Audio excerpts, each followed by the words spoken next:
Ini di sore hari kampus UIN Alauddin Makassar, perkuliahan. Bunyi burung-burung yang indah, menarik untuk didengar di sela-sela dunia akademik. Ada burung mengingatkan saya waktu kecil ketika saya masuk hutan. Saya sering mendengarkan bunyi burung ini, bunyi binatang.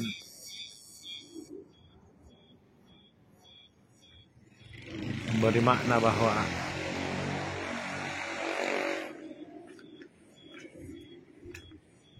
hidup dia berzikir dengan zikirnya, bertasbih dengan tasbihnya. Suasana indah di sore hari pulang perkuliahan generasi Tabe sebagai seorang mahasiswa dari Palopo mendengarkan suara binatang yang berbunyi seperti itu. Apa pernah dengar di kampung halaman yang seperti ini tadi? Biasa sebenarnya dengar, dan memang ini tidak asing ya. Saya juga belum tahu persis binatang apa ini, tapi sebenarnya binatang ini mengajarkan kita dengan suaranya, mengingatkan bahwa hampir di setiap waktu, apakah di hutan-hutan atau di perkebunan, selalu ada suara ini. Apa yang bisa kita tangkap, seperti apa makna-makna spiritual, makna rohania, kedalaman bunyi burung seperti ini dengan korelasi sebagai dunia yang menggeluti akliyah dan qalbiyah di kampus kita ini? Ya, jadi sebenarnya suara-suara seperti ini tidak ada sebenarnya bawaan mistisnya. Ini memanglah sebenarnya hanya binatang saja yang memang sudah sunnatullahnya begitu ya.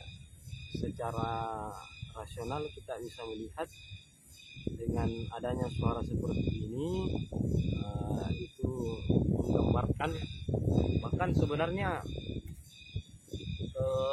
jangankan di waktu pagi, siang, bahkan tengah malam pun biasa ada suara seperti ini.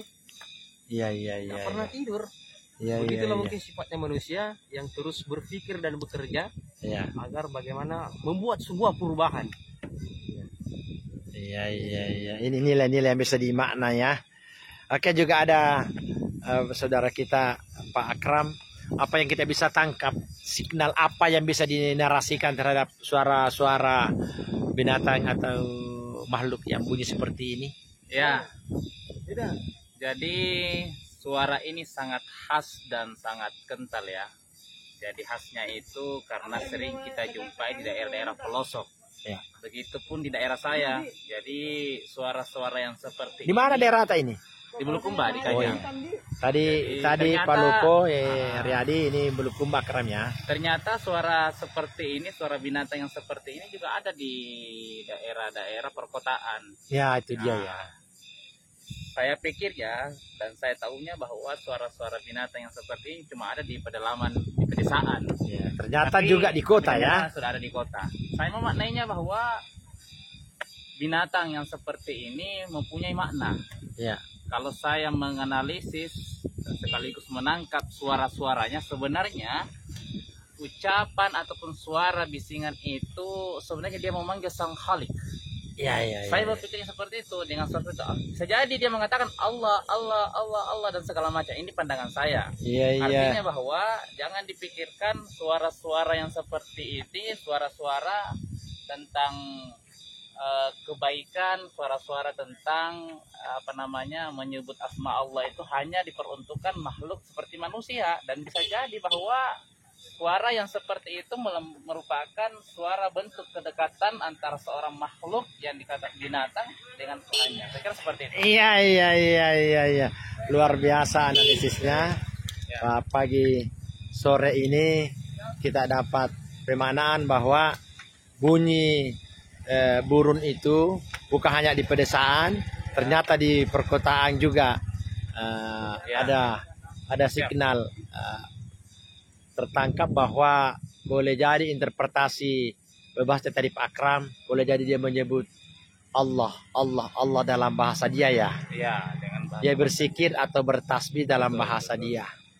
Karena dimanapun dia juga berada, dia juga melakukan bunyi seperti itu ya. Alhamdulillah kita bersama teman-teman setelah pulang kuliah, telah memasukkan judul, dan alhamdulillah ini teman-teman sudah semua ada judulnya, ada Pak Haryadi. Apa tadi judulnya Pak Haryadi? Yang di ACC tadi? Judulnya siapa ini? Pak Haryadi. Kalau saya strategi guru pendidikan agama Islam dalam meningkatkan karakter peserta didik melalui nilai-nilai pembelajaran agama Islam di Madrasah Aliyah Darud Dawah Wal Irsyad DDI Makassar. Iya, kegembiraan. Kita judulnya apa, rencana atau yang sudah by Kalau saya design? belum masuk ya, beda kalau Pak Dr. Haryadi dengan Pak Dr. Nurdin ya, calon kandidat doktoral. Nah, cuman rencana ada, rencana untuk penyelesaian studi ada. Karena saya kan backgroundnya dari ekonomi Islam, jadi mungkin rencana penelitian disertasi saya itu baru membicarakan tentang ekonomi Islam dan kearifan lokal.